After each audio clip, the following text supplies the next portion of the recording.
Hey everyone, welcome back to another Worth a Second Chance community check-in.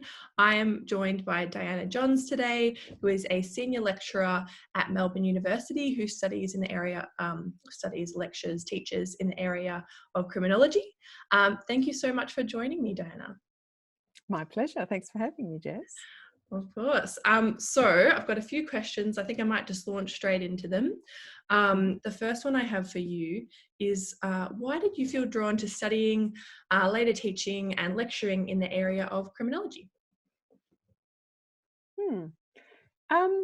It's something I was always drawn to without a clear reason, actually. As a child, I wanted to be a writer, actually. But a bit later, as a teenager, I was drawn to spies and detectives and mysteries and that kind of thing.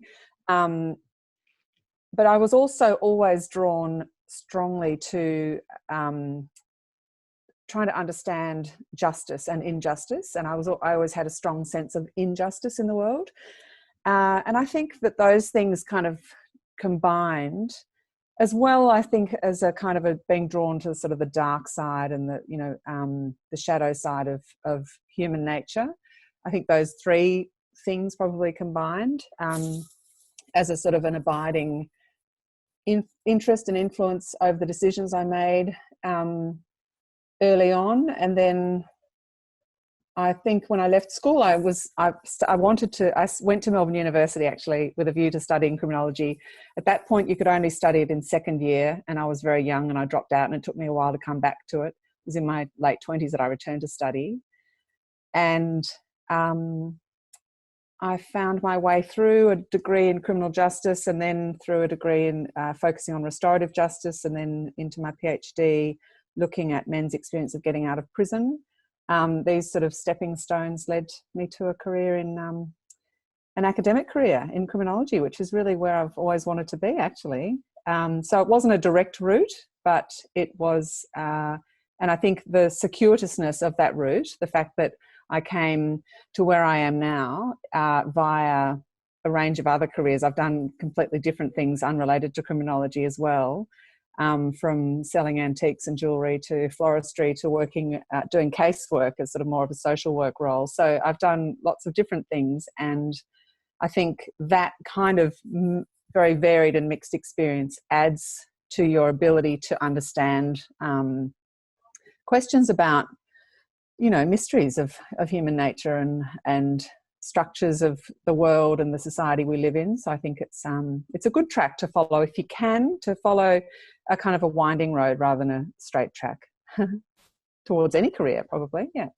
Yeah, absolutely. I popped that question in there because when I looked at your LinkedIn, I saw that you'd done a lot of criminology subjects and areas, and I thought I'm always so interested in people that have kind of had a strong sense of what they're interested in, want to do, and are able to pursue that. But also what you don't see is, like you said, the little twists and turns that take you into other areas as well, and all just as valuable and work together as a part of the puzzle. And in something like social sciences, I guess you just have to have that breadth of experiences to be able to understand other people's experiences as well. Yeah. Yeah. And I think I was never a person, I was always surprised by people who knew what they wanted to do when they grew up. I was never that kind of, I didn't have that strong sense at really any time in my life. I always had that sense I didn't really know what I wanted to do when I grew up, but I did have this abiding set of kind of interests and areas of obsession that converged into this career. So I think the important thing, if I think about other people's career and other following passions, I always say to people, find what you love and what you're interested in, because that leads you to being good at things, and you'll find your feet and you'll find your niche. Yeah, absolutely. That's really good advice. All right, I've got another question for you.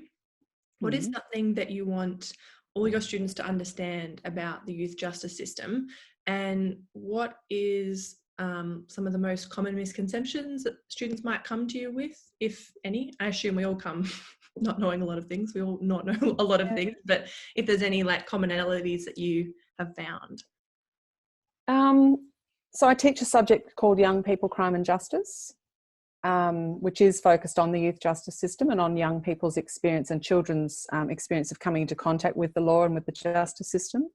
So I think thinking about what I always hope students will take away from our classes and our courses together and our semesters together, not just with the youth justice system, but also with the justice system more broadly, is a sense that our initial conceptions and the way we tend to think about justice and the justice system is of a very black and white, clearly delineated, solid, immutable structure, you know, an institution that is part of our society that we can't live without, you know, that we need a justice system to be able to moderate and respond to and deal with the things that happen when we harm each other, essentially. But when we start, and crime and, you know, laws and punishment, these are very sort of objective things that are there, you know, but the minute we start to look at these things and dig below the surface and actually scratch them and think, what are we talking about when we're talking about a justice system, and when we're talking about crime and criminals, and, you know, and because a lot of people who come to study the justice system, I think, are interested in that idea of, you know, why people commit crime, as if it's something out there, as if it's something that's not in all of us as humans. So I think what I always try to leave students with is this sense that it's actually grey and fuzzy and not immutable and not inevitable, that it's something that every society develops as a way of dealing with the things that are hard to deal with as humans. And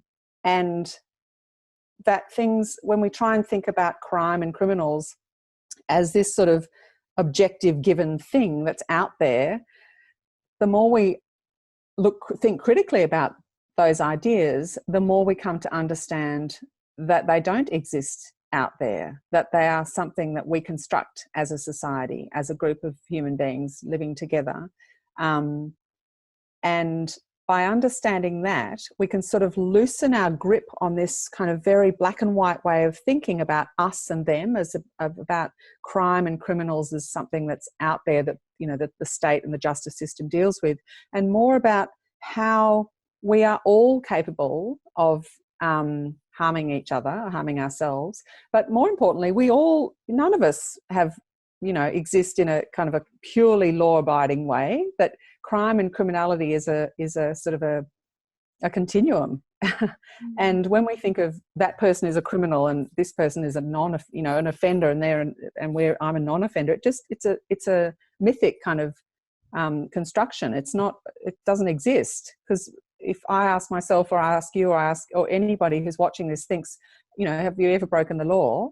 We can think, well, actually, technically, yes, I have. You know, maybe I've, you know, sped too fast on the road, or downloaded a video when I was breaking some. You know, there's always numerous ways in which all of us who are law-abiding citizens are always crossing that line or coming very close to it. So for people who cross over that line, I think it's important for us all to understand that line is something that we negotiate, and therefore it's not a fixed thing. And I think that takes a while for students to kind of come to that realization that it is this sort of fuzzy thing, because we want it to be this black and white thing, because that makes us feel safe and also kind of morally justified in making those assumptions and judgments about other people as, you know, wrong, bad, criminal, evil, you know, however else we judge people who do things that harm us or frighten us. So that's a kind of an abstract way of answering your question. Specifically in terms of the youth justice system, I think there's another particular thing that I want always try to leave my students with, is this sense that the idea that we criminalise children is, again, something that we don't have to do, but we choose as a society to do that. And the fact that this, again, is a social construct. It's not an objective given. It's not something we have to do. We see that when we look at the age of criminal responsibility, for example, around the world, and we see that it's not a fixed given. There's not one age of criminal responsibility. It's what we decide and negotiate as a society. So there's in some states, I think in Maryland in the US, the age of criminal responsibility is 6. In Australia, the age of criminal responsibility is 10. So as a 10-year-old, maybe grade 4 or 5 or 6, primary school age child can be criminalised, can be charged by police, arrested, brought before a court for a crime. Yet in another society, if the age of criminal responsibility is, for example, 16, well, a 10-year-old can't be criminalised. So this shows this mutable age of criminal responsibility is just one example, shows us how these things are constructed and also how they change over time. And therefore, that means we can be very critical and think about the youth justice system in ways that question its very existence, which is not something students usually come in thinking about. They don't usually think, we can actually do away with the youth justice system, or why do we even have it? So opening up those questions for discussion is really important in terms of how the things I want my students to think about. Absolutely, because I think I'm always such a big advocate for critical thinking skills to be taught in like high schools and primary schools. I just think if that were the case, then we might come to university being like, yeah, what is the justice system? But you're right, we're brought up and it's unwavering and we don't question it. And so we assume that it's morally correct and black and white. And it's sort of one of those things you just put to the side so you don't have to think about, because it's stressful to consider that that's not exactly the case, So that, and I can remember being back in high school and thinking exactly like the students that would come to your class. So it is so important to examine that and explore that and show those examples. And it's also exciting, right, for the students to be like, we have the power and the possibility to create change, and it doesn't have to be that way, and we can improve it. We can make it so much better, so much more just, which is exactly. Yeah. If a justice system isn't about justice, well, what's it about? Yeah, exactly. And re-examining what justice looks like, because it is, again, subjective, and also dependent on the era and time and climate that we're in as well. So to continually re-examine that, for sure. So for those outside of academia, could you share an example with us of how your work influences change on a ground level? Because I'm sure you do a lot of work on a policy and government level, but what does that look like, sort of, if you could maybe, in terms of trickling down? Yeah, so I do research with that seeks to influence policy and government decision making, but also that seeks to just bring to light those shadowy areas. So I talked about the black and white, the grey areas that are difficult or uncomfortable or just sometimes invisible. So for example, in my PhD research, which I've since worked into a book and have published as a book called Being and Becoming an Ex-Prisoner, I looked at the experience of getting out of prison from the perspective of men who'd been imprisoned and also people who supported people coming out of prison, so post-release support workers, to try and understand. It was based on my own experience of working in a sort of a personal support role with people in who'd been coming out of prison or caught in the cycle of the re-imprisonment, release, imprisonment, release, in that revolving door. And the fact that people often just sort of disappear into an invisible social space. So in doing that research, I was really trying to understand what it felt like and how that social space was experienced from the inside. So that's an example of how I think a lot of us working in this field seek to shine a light and bring to the surface things that are hidden about parts of the justice system that, actually affect all of us and our lives as a society, and because those things, when we just try and shut them away and think that the justice system and prison deals with problems of crime, and I use that in inverted commas because very often the things that bring people into those cycles of offending, imprisonment, release, reoffending, re-imprisonment, very often those things are defined as crimes, but if we define them differently, then that would disrupt that cycle.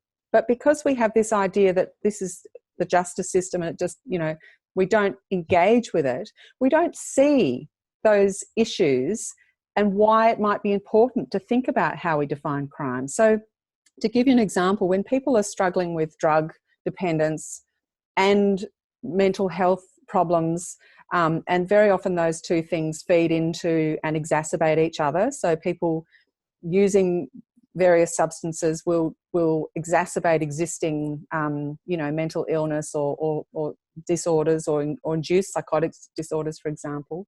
And then those things can exacerbate their drug use. So these things become the things that bring people into prison, because they'll be, you know, living these chaotic lives and lacking stability because of homelessness and lack of support services or lack of ability to access services. It's not often, sometimes it's not that the services are not there, but it's just that it's difficult for people living chaotic lives to be engaged in those services, to access those services. So for those people cycling in and out of prison, if we just think of them as criminals and that the justice system and the prison somehow solves that problem of, you know, of crime, we are actually abrogating responsibility for the most vulnerable people in our community. And also we're reproducing that problem by ignoring it and by not seeing it. So I think very often researchers like myself seek to bring those things to light, to understand them and to tell the stories about them in a way that people can start to build their awareness of those issues, and that as a community it's something that we should all be concerned with. It's not something that's just out there. It's not something that just, you know, affects people who are on drugs or mentally ill or stuck in, you know, or doing crime or stuck in prison. That these things and these places and these worlds are right here amongst us. This is part of our community.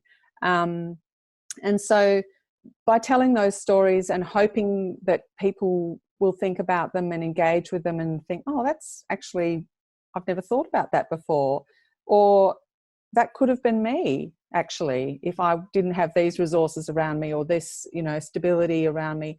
I think it helps to break down some of the stereotypes that we hold, but also to generate a sense of kind of community responsibility for thinking about and taking action whenever we can, to participate in these kind of in whatever way we can. So I think sometimes my research, you know, if I publish it in a book, as I have, and write about it in academic journals and speak at academic conferences, I'm kind of talking to people, you know, like myself, and it doesn't go very far. So we also have to think about other ways of getting those stories out there. And so often the research I do tries to engage with communities, tries to engage with people who've had the experiences that we're researching. So I try and do some work with people, for example, with my prison work with people who've been released from prison as equal partners in trying to tell those stories in different ways. A lot of the research I do is also connected. Different research is focused on young people and on youth justice and how the youth justice system works and how young people experience the youth justice system, but also about how young people more broadly think about the justice system, and how young people's day-to-day experience can come into contact with the justice system even in indirect ways. So another way in which I think research and kind of the research I do can filter down into just increasing public awareness, but also sometimes affecting policy and practice is, for example, I'll give you an example. I did some work with colleagues at Monash University and the Centre for Multicultural Youth, which is based in Carlton. We published a report in 2018 called "Don't Drag Me Into This." And this research looked at the experience of, if people recall, in early 2016, the Moomba community event in Melbourne led to the events of that night of the Moomba festival, led to events that were labelled as a riot, and there was a great big media beat up, some would say, we could argue about that event.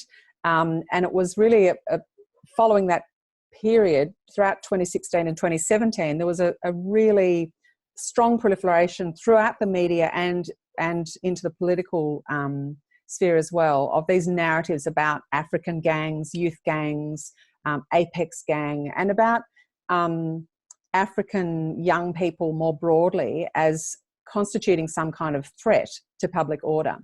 So we were interested in how those narratives were being experienced by African communities. So we did some research, working with young people from African backgrounds in Melbourne, to find out from other young people of African heritage how, and we were focusing on South Sudanese young people particularly, because the narratives were directed at South Sudanese communities. And we asked young people, well, I didn't, but our young African colleagues asked young people about the events of that night, about the media narratives that had sort of gathered momentum since those events, and whether they'd had any impact on their lives. And the stories they told us were nothing new to any African community members, members of African communities in Victoria. All the stories that came out were absolutely resonated with their everyday experience. So this research was not about generating new knowledge, but it was about recording and documenting those experiences of everyday racism, of racism in schools, in classrooms, in schoolyards, in public places, on public transport, in contact with police, different manifestations of everyday racism, and the many, many ways in which South Sudanese young people and whole communities, in fact, really had an increased sense of feeling unwelcome in their communities following those events. So this research, I think this report, was important because it validated that experience of the communities that they've already been talking about it a lot, but by putting it in a report and saying this is, here's the evidence this is actually happening, it's a way of supporting those communities, of giving that experience voice in a way that sort of is often taken more seriously by policymakers, by government, by the public.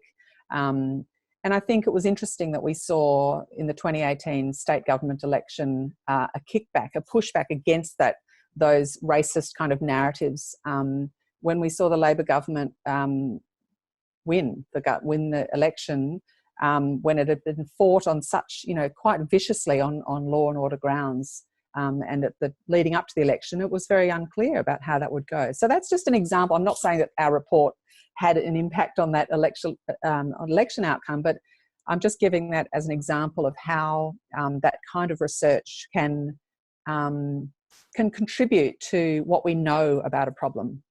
Absolutely, and how important those stories are that need to be told, because I think if you weren't there collecting them, their voice is so quiet, they don't have any power to be able to answer to the rhetoric that's going on in the media, and they're suffering the consequences. So such important work. I think that's a really good example as well, because I can recall that time and it was everywhere, and it's I think worth a second chance. It's so important to us as well around participant voice and story being first and foremost, because I think it's also just how we as humans connect, isn't it, and understand an issue and be able to empathize, and like you said earlier, be able to be like, oh, that could be us, not necessarily in the African gangs context, but in the context of a young person falling down a tricky path, whatever it is. It could be any of us. Like, we've all been teenagers and made mistakes.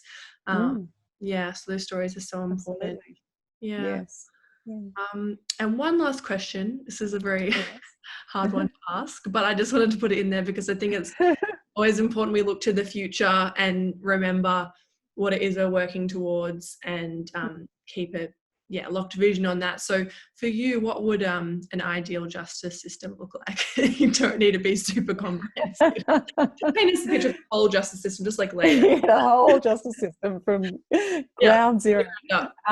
It's an important question, though, to think about, because unless you have a sense of where you want to get to, and a lot of the work I do and a lot of the research I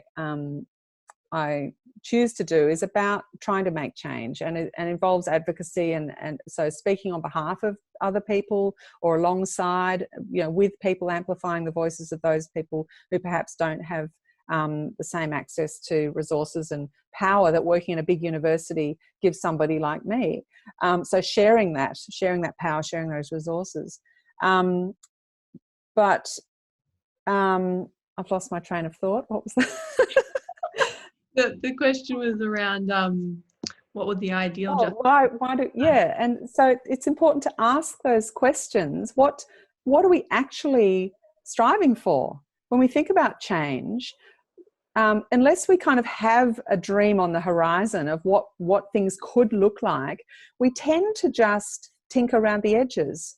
And I think this is a really powerful sort of driver, I think, for those of us who work in the field of criminology and criminal justice that do seek transformation and change, because many of us don't. I mean, some people, do just criminology in a way that is about turning the wheels of the criminal justice system. And there are others of us who really want to change it. But unless we have a clear idea of what we want to change it into, then, as I said, we can get stuck in the everyday kind of tinkering, and nothing really does happen. So I think it's important to think about what we can change, the kind of reformist reforms, the things we can do to make what we have better, and the structures that are in place more humane, more effective. I don't like that word because it sounds like it's just about making them work better, but making them work for the people that they affect, whose lives they affect. But also to think about how we can work beyond, in a non-reformist reforming way. So how we can think about really creating structural change that brings about the kind of ideal justice system that we might imagine. So when I imagine the kind of justice system that could be, I think of one that doesn't rely on the state and the structures of the state to own our, the problems that arise between us that we define as crime. I think of a justice system that is owned by us, by people, by the community, that we own. And there was a famous criminologist, Nils Christie, a Norwegian criminologist, who died in the last, probably 5 years ago, in the last decade anyway. And in 1977, he wrote a piece, I think it's called Conflicts as Property. Property is conflict. Anyway, he wrote it. And it's about property as conflict as property. And it's about this idea of owning our own conflicts. And I think it's a really powerful idea that as humans living together in society, and we are social creatures, we need each other to survive and to live. If we outsource justice to a justice system, then we lose touch with it. We don't own those conflicts. If we own the conflicts, it means we are responsible for dealing with those conflicts and participating in the doing of justice, and sitting and being with the discomfort and the difficulty that might involve, and learning through that. So he talks about, this process as a pedagogical process. So something we learn by doing it. But we don't learn about doing justice if we just rely on the justice system to do it for us. So I think we will always need a justice system. We will always have a justice system. But to my mind, the ideal justice system would be a minimal structure in our society, and it would be there to support community-based ownership of justice processes. So what I mean by that, what that looks like, is having much more capacity for communities to participate in the doing of justice through things like restorative processes, where people come together when a crime has been committed and talk about it and hear each other and express emotion about it and work out ways together of trying to make amends for it. So this is recognising that if we just rely on the justice system to do that work for us, if a crime is committed, somebody's charged by police, they're brought to the court, they're sentenced by the court, they can go that, and maybe they're imprisoned and then released. They can go through that whole process, never having to once say anything to the victim of their crime, or to the numerous people who've been affected by what happened. And it's not often one victim; it's usually, you know, multiple ripples, including the people closest to themselves.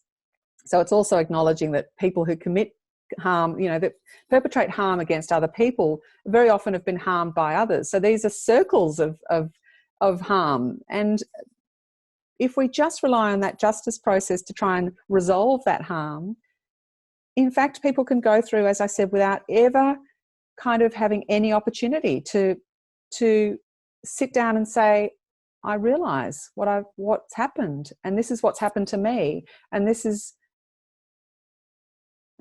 terrible, and this is ways that we can try and work out how to not fix it, because you can't fix these things or resolve them, but deal with them together and resolve them and achieve some kind of resolution that allows us to live together. So I think restorative justice is one strong part of that vision, but there are other elements of it, and it involves communities, as I said, being responsible for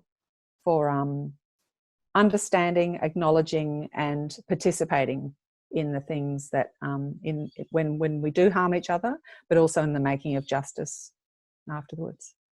Oh, that sounds great. And it would, as you're saying, I'm like, of course, that makes so much more sense, and it's so much more human. Like, it just made me realize in that comparison how the justice system is really inhuman, and how it takes us away from all of our, I guess, rituals, or the importance of acknowledgement and connection and reflection and all these kinds of really valuable things. And as you were saying that, I'm like, language, for me would be the biggest thing in making that accessible to the community to be involved. Is that when I've sat down with young people in courtrooms, I have a social work background, I barely understand what's going on. Like, they don't have they're not registering at all what's happening in that room. So how are they going to be accountable or learn or reflect or do any of those important, like those key things to create change if they're not even involved in the process? So that sounds like a really amazing way forward, and I think important to keep that in our minds as we go through the trenches of trying to change things, because it is such like a long process, but to keep an eye on the horizon and be thinking about what we're working towards. Something to imagine. To imagine. But look, it is happening as well. Like I haven't had the honor of being in a group conferencing context yet, but hearing about we'll actually be doing an interview with someone who works in group conferencing soon, but about that process of the victim being present and being able to speak, share their story, and then the perpetrator being able to share their story, and the power in that for both both affected parties, the victim and the perpetrator. I think telling stories. Telling stories can be incredibly transformative, and give power back when power is taken away. It can enable, and I think often when a crime is committed against, when someone harms us and commits a crime against us, whether it's breaking into our house or assaulting us, it's about somebody invading our dominion, violating our personal, world, and that involves a loss of power. And so to restore that sense of, of things being right again is sort of, in a way, bringing a sense of power back. So it's very much about sharing power, and as long as we rely on the justice system to hold that power, then we can never actually restore that to communities, to humans, to people affected by crime and by harm, the things that harm, the way we harm, different ways we harm each other. So I think that's part of the ideal justice system. That's great. That was very eye-opening. Thank you. I hadn't thought about it in those terms. I'm really thinking about that for a while to come. So thank you so much for chatting with us, Diana. I really appreciate it, and sharing all your wisdom. We're Thanks very for the opportunity. All right. Thank you. Thanks, Jess. Bye, everyone. Bye.